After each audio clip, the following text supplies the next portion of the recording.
everybody. I'm Larry Ridley. You're tuned into the NFL on EA Sports. Today, we've got a team that's been great at defending the pass. The Bears are top 10 at defending the pass, and they'll be going up against the Vikings, who will need to solve that secondary.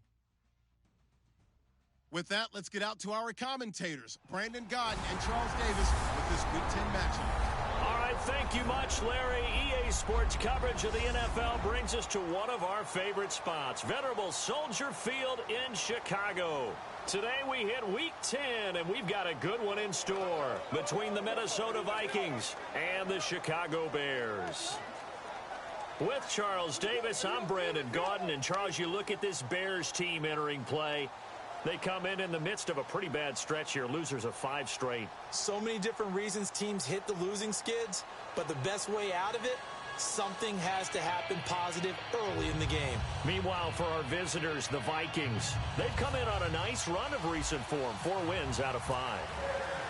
The shadow's starting to get a bit longer. Week 10 of the NFL season is here, and we're underway on EA Sports. This will be fielded at the 6. And a nice return sets him up pretty good here at the 30-yard line. So here's the Viking offense making their way out. And they'll be led out by their quarterback, the former Louisville Cardinal, Teddy Bridgewater. To me, the best part of Teddy Bridgewater's game is his decision-making. Very smart, loves to watch the game, loves to analyze it, and he does it so well, he takes care of the football and keeps his team in good spots.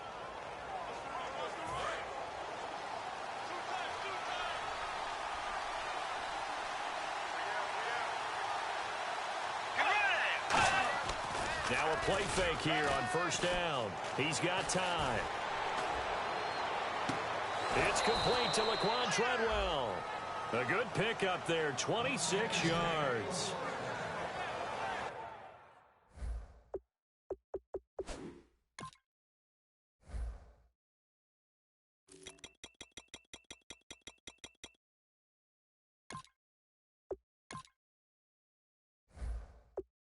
I know we just saw a nice throw and catch, but how about the big guys up front buying that time? Yeah, that's exactly what they did. They created time and allowed the space to happen, and it turned into a really nice play.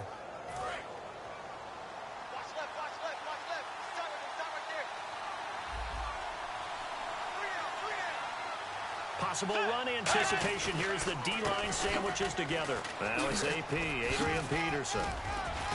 Adrian Peterson! Touchdown, Vikings! Adrian Peterson, his second touchdown on the season. And the Vikings have taken a first-quarter lead. So they start this game just like they won. Opening drive touchdown, a nice run there to finish it off. Yeah, that's what we call an explosive run because of the distance. And being able to do that, that puts a little uncertainty in the minds of your opponent. He's got it, and the Vikings take a 7-0 lead.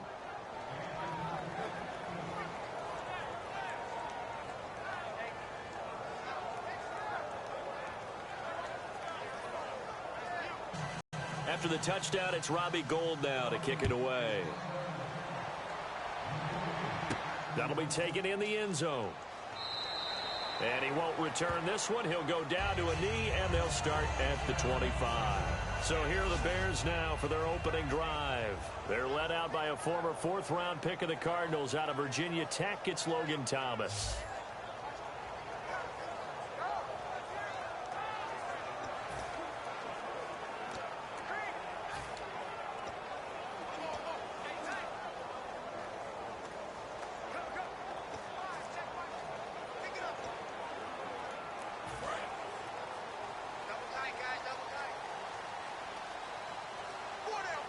The lone setback is Langford. He'll get the football here. And he'll go down right at the 30-yard line. Give him 5 on the carry there, and it'll be second down. We see this offense, and we see Jeremy Langford, certainly a guy to watch in this game. He plays the game with great determination, Brandon. In college, he played multiple positions before settling in at running back. He made the right choice.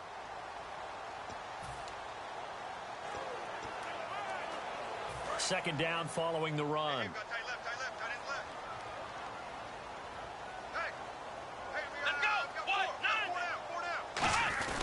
Langford again. And this time he's not going anywhere. They'll get him down right at the line of scrimmage. They'll say no gain on the play there, and now it'll be 3rd down.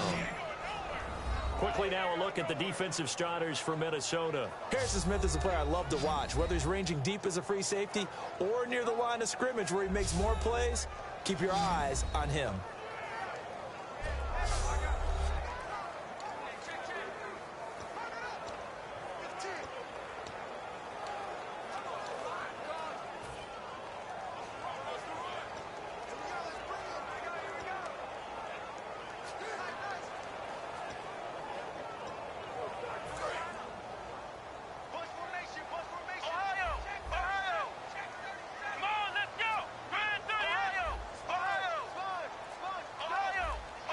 Time running out here on the play clock. Here's Thomas. He completes it right side to White. And he will have a 1st down here at about the 40. 9 yards on the pickup there, and it keeps the drive alive.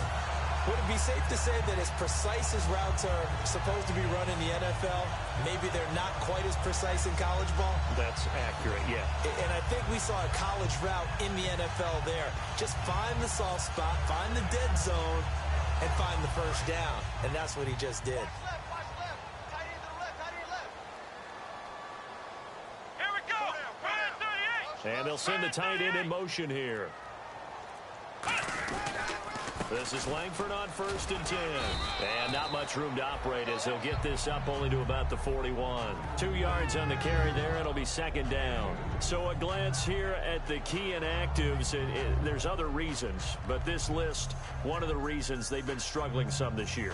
And one that they won't make excuses with, but everyone knows that this is the key reason. Without these players, it's made it very difficult for them this season. They've battled, they've scrapped. But without those guys, hard to win games. They'll look to throw. And incomplete there. A nice hit. Jars the ball free and brings up 3rd down. That was a classic example of trying to run with the ball without securing the catch. He was thinking about those rack yards instead of making the catch first and then taking off.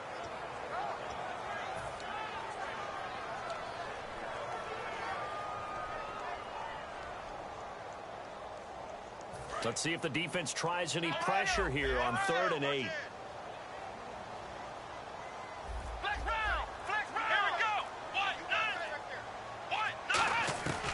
Out of the gun, they'll look to throw. Blitz coming, and down he goes. Emerson Griffin with a big-time sack on 3rd down. And it'll be a loss of 7. Boy, he came in off the edge so quickly there. Look out, because that's exactly what it was being shouted by the offensive lineman to his quarterback, because he had no chance to block him. Now the Bears' 6th-round pick in 2014, Pat O'Donnell on to punt.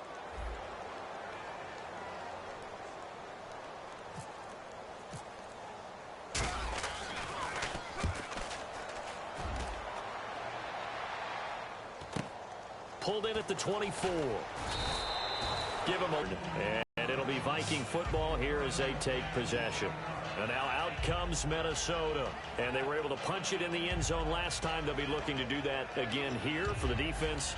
Obviously, they'll be looking to stop them from punching it back in the end zone. It always is punch-counter-punch, isn't it? And which team has the advantage? Well, let's just go back. Last time on offense, they rolled downfield, got into a good rhythm. You can see a little more bounce in and out of the huddle. You can see the sideline really get into the game. So defensively, you're thinking to yourself, how do we take that away from them? How do we get the advantage back? Let's see what they come up with. I think pressure is always the first way to go. You love pressure. I love it. We'll see if they dial it up this drive. And the big boys up front in the trenches, what do you think of the O-line, Charles? I love them because this is a group that's so cohesive. They know what the man next to them is going to do at all times, and they operate as a terrific unit. They come out here in the eye. Bridgewater now on 2nd down. And he's got it complete to Stephon Diggs. And he's brought down after a good gain. A really nice gain of 25 yards. So there on that play, offensively, they ran the crossing route. Defense was in zone coverage, so as a former DB, How tough is it to defend that? It's really difficult because your natural inclination is to chase the receiver and maybe leave your zone. So you have to have discipline in order to talk to your other coverage guys and let him know that that receiver's crossing from your zone to the next zone. He's coming your way. Make sure you have him. And then when the ball is actually thrown, secure the tackle. When they're moving on crossing routes, if you miss a tackle, it usually results in a big play. If you're an Adrian Peterson fan, that's the sign that you want to see right there on the other end. They got to learn to get him down, or this could be a long one. And it's also the sign that his team wanted to see. Him making that type of a run, having a force and an impact on the game that early, that really demoralizes the defense because they realize it could be a long game trying to get him on the ground. That's going to go as a loss of 2, and it'll be second down. That play never got off the ground because of the defensive front. They owned the offensive line, which allowed the linebackers to see their openings and run straight to the ball. That's why that play just never had a chance. On second down, Peterson. And able to push his way forward here for a good little gain. Now, it looks like a pickup of 6. That leaves him with 7 yards to go on third down. But you got to give kudos to your offensive line and the guy carrying the ball because they were in a second and long situation. It seemed pretty dire, but they brought it back to third and manageable with that run. So 3rd and 7 and an extra defensive back on the field here. Definitely want to play coverage here. Now Bridgewater. He's going to leave this for his running back. It's complete. It's an 8-yard pickup, and it leads to a 1st and goal. And at his size, he's a smaller back. You can get him the football. He can kind of get lost, make someone miss. It's good for him. Yeah, it's great for him. I like what you said there. Sometimes he gets lost in the traffic a little bit, but get him out in the open field into some space. That plays to his strengths the best and keeps him out of it where all the big boys are, you know, make him make someone miss in the open field. So now it's 1st and goal. They'll run with Peterson. And this play doesn't go anywhere. Backwards, losing yardage to the 11. It's a loss of a yard there, and now 2nd down. It's not always as straight as that team wanted it more than the other, but on that play, it actually was true. They were faster to the ball.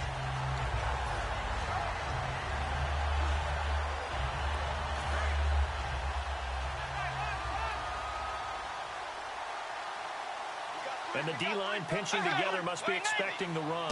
2nd and goal as the offense looks to try to punch it in. And a short pickup there down to about the 9. Only a yard there, and that'll bring us to 3rd and goal.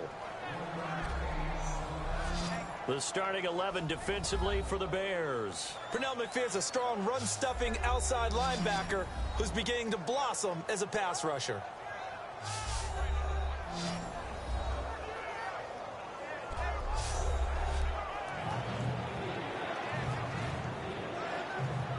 This will be play number 8 on the drive. It's 3rd and goal.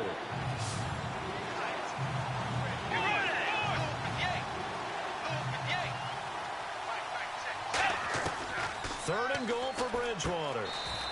Open man is Treadwell, and he's got it for the Minnesota touchdown.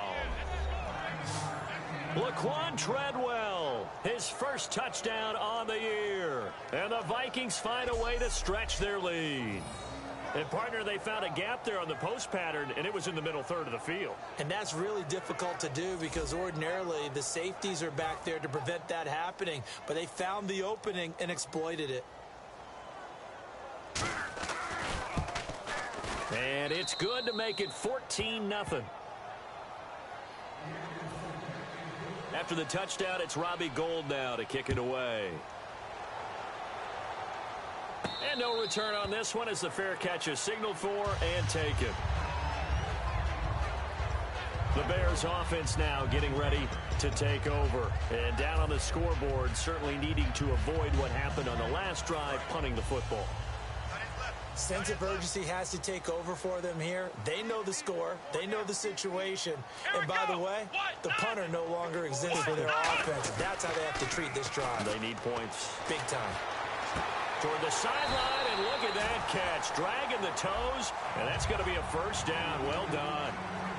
Let's make this one simple. What a catch, especially the finishing part of getting his feet in bounds, toe tapping, and, of course, foot dragging. Little tapestry, if you will. Oh, I like it. Now a handoff. It's Langford. And he'll be tackled right on the midfield logo. It's a 7-yard carry to set them up with a second. And so well, you almost forget that someone has to carry the ball to gain the yardage. The leverage by the offensive line to create space up front, really well done. They come out here in the eye. Now a first carry for their fullback. And he's brought down. A nice pickup there of 11 yards, and it'll move the sticks. Well, after that pickup of a first down, I think some of the defensive guys are going to be looking over their coordinator and saying that was not in the scouting report. That went against every tendency most teams have. You don't usually hand the ball to your big guy in that situation. Sometimes you catch them by surprise.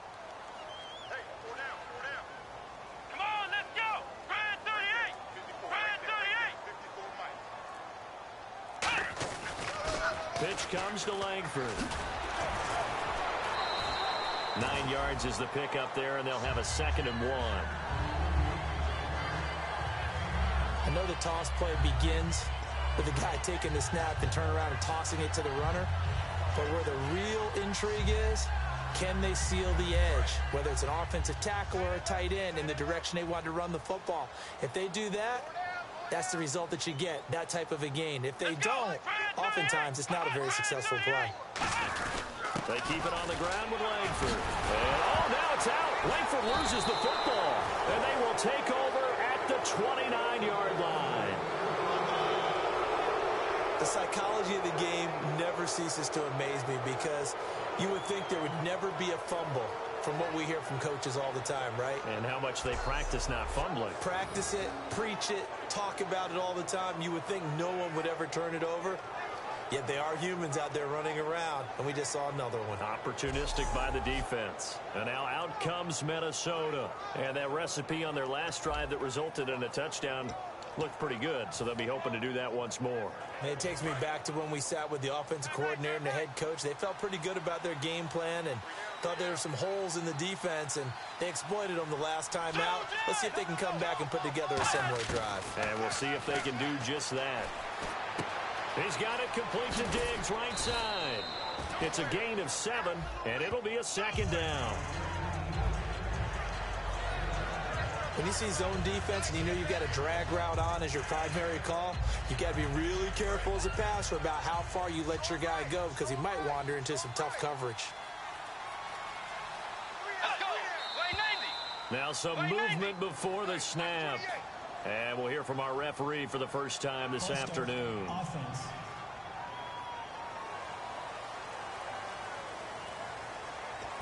Still 2nd down. And they still need 8 yards for the first here on 2nd down.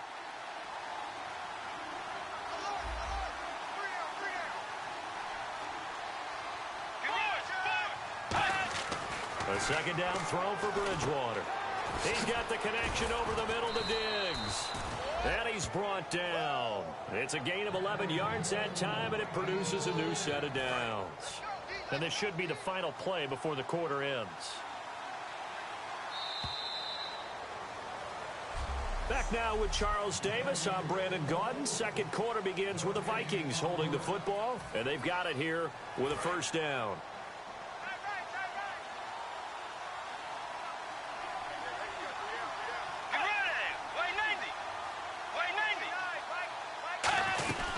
They'll run it now out of the gun. And he's brought down. They pick up 12 on the play there, and they move the chains.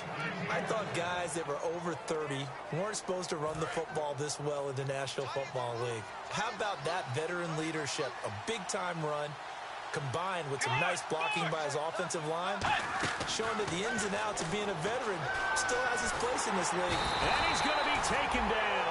Back across midfield, just across midfield at the 49. Great job defensively. I think he was trying to go through his progressions, find someone to get rid of the football. Before he knew it, he was on his back. So that just brings us right back to what you said in the beginning. A great job defensively. Nowhere to go with the football. That led to the sack. So the defense has put them in a tough spot. It's 2nd and long.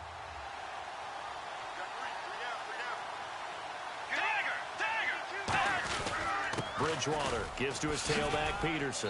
And he's brought down. A nice little juke move that preceded it, but not much thereafter. And there's a run to be happy with. Good, solid yardage. He'll take that anytime you hand the ball to a back. And the defense searches for one more stop here after the run on second down.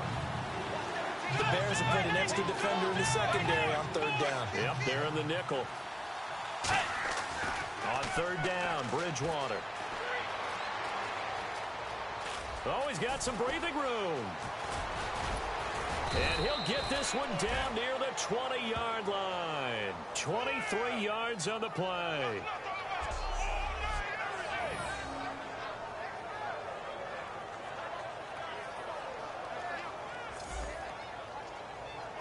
Two minutes gone by, second quarter.